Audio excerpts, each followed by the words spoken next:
Assalamualaikum warahmatullahi wabarakatuh. Perkenalkan, nama saya Viana Nurparida Suhaila dari kelas 2C akan menceritakan kisah Batu Menangis. Pada zaman dahulu kala, hiduplah seorang ibu dengan anak perempuannya yang bernama Darmi. Ayah Darmi sudah meninggal saat dia masih kecil. Dahulu mereka hidup berkecukupan. Namun setelah ayahnya meninggal, ibu Darmi harus bekerja keras di ladang demi kehidupan mereka. Karena setiap hari bekerja di ladang, kulit ibu Darmi jadi kian gelap. Berat tubuhnya juga menyusut. Semua dilakukannya demi Darmi, putri satu-satunya. Namun apa yang dilakukan Darmi, dia tidak mau membantu ibunya.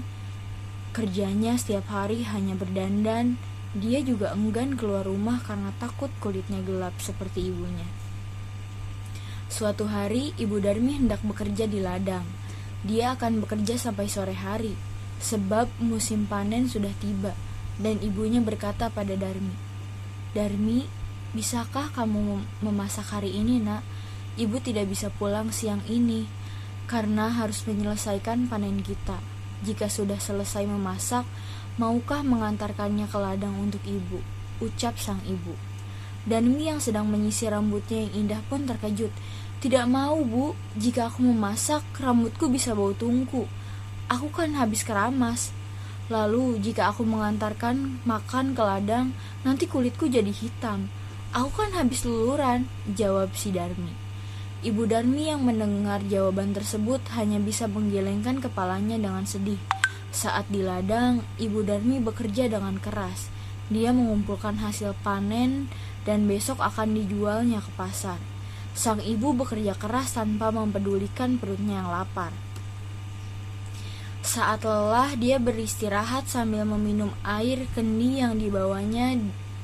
Dia pun berdoa dalam hati, "Ya Tuhan, tolong kami, ubahlah anakku dan lepaskan dia dari sifat malasnya." Setelah pulang dari ladang, ia langsung pergi ke rumahnya. Betapa terkejutnya di sana. Tidak ada makanan yang bisa untuk dimakan. Ternyata Darmi sama sekali tidak memasak.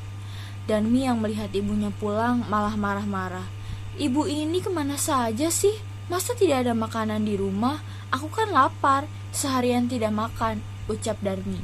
Ibunya pun menjawabnya dengan sabar. "Darmi, tadi kan ibu sudah menyuruhmu untuk memasak."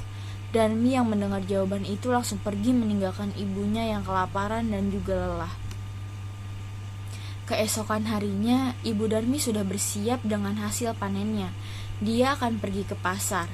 "Darmi, ikutlah ibu ke pasar, nak. Ibu membutuhkanmu untuk membawa hasil ladang kita," ucap sang ibu. "Tidak mau, Bu. Nanti kulitku kotor, apalagi pasar kan becek." "Aduh, aku tidak bisa membayangkan kulitku yang bersih ikutan kotor," jawab si Darmi.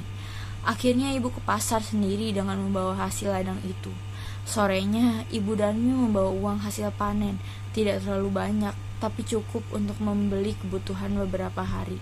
Dan ibu Darmi yang melihat ibunya sedang menghitung uang segera mendekati ibunya. "Bu, bedakku habis. Tolong belikan dong, Bu," ucap Darmi.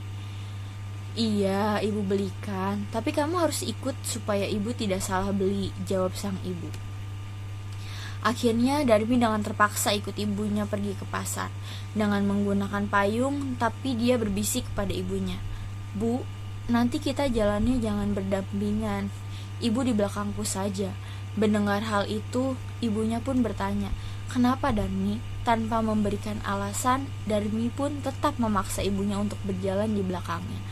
Darmi sebenarnya malu berjalan bersama ibunya yang berkulit gelap dan wajah yang tak terawat. Tiba-tiba di tengah jalan ada seorang perempuan yang merupakan teman Darmi yang menghampiri dan bertanya, "Hai Darmi, kamu mau kemana?" tanya teman Darmi. Darmi menjawab, "Aku mau ke pasar." Teman perempuan Darmi yang melihat ibunya dengan pandangan bertanya, "Dia siapa, Darmi? Ibumu ya?" Darmi yang tak ingin temannya tahu jika dia mempunyai ibu yang kotor dan jelek sekedar menjawab, "Oh, ini pembantuku. Tentu saja bukan ibuku." Ih, amit-amit deh, betapa sedihnya sang ibu mendengarnya. Namun, hanya ditahan dalam hati. Mereka melanjutkan perjalanan. Darmi bertemu dengan seorang laki-laki, yaitu temannya yang lain. "Darmi, kamu mau kemana?" tanya teman laki-laki tersebut. Aku mau ke pasar, jawab Darmi. Lalu temannya pun kembali bertanya kepada Darmi, ngomong-ngomong, siapa di belakangmu?